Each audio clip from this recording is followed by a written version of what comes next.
Now, let's get to football. The Matildas are finalising preparations ahead of the Women's Soccer World Cup. Their first match will be against the United States, and Ben Knight's been running his eye across the form. Well, here we are, fourth time round. Yeah. Feel any different? Look, it does. It does. I'm very focused this time around. I'm not really concentrating on anything else except football, because when you've got a daughter at home, if you tend to let your mind wander, you kind of wander back into things and it might make you upset. So I just focus solely on what I'm doing on the football pitch and what I'm meant to be doing at that time. At just the right time too? Yeah, pretty much. But it's an absolutely horrible draw. So when you saw who you were up against in the first few matches, what did you think? Well, you've got to be the best to beat the best. So it just gave us a really high bar. And if you're working towards beating the best in the world in your first group matches, that level is almost, it's already high. So then it's almost like when you get into the 16 and onwards, it's going to be not as tough. But did you all have to say, righto, we all have to lift the bar of our self-belief? Of course. And we needed to do that as a culture anyway. We needed to do that as an Australian football team, because it used to be, it's grown from my first World Cup, is to go there and do your best and make sure you don't get thumped. And then the next time round, it's like, okay, we can actually do something here. We can win a game. And then 2011, it grows again. And this time it had to be, you know what, we're going to go out there and we're going to win games.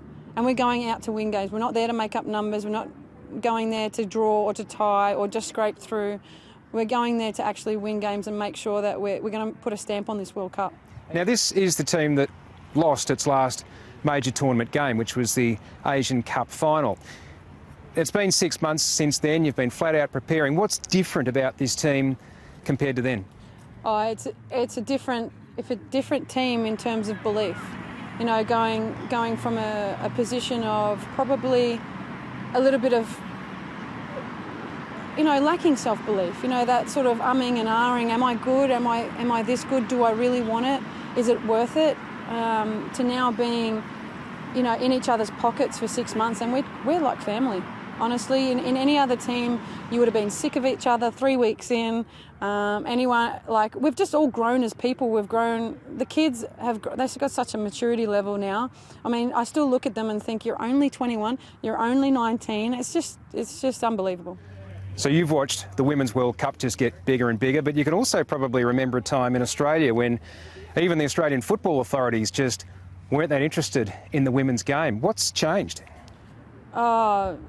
This. I mean, media, coming to our games and people wanting to know us, and social media has helped a lot. That one-to-one with fans and the amount of girls wanting to play the sport and the amount of girls turning up to our games and knowing who we are. Like, I'm in Canada and someone walked up to me in the out kind of lobby and said, "Oh, you're that girl that won the Asia Cup, you're Melissa, aren't you?" And I'm like, yes, I am actually. And kind of surprised about it, because, I remember a day when girls weren't allowed to play soccer. I'm actually part of that realm, that era of, I was banned from playing with the boys, and I had to take up a couple of different sports until I found my way back at soccer at 14.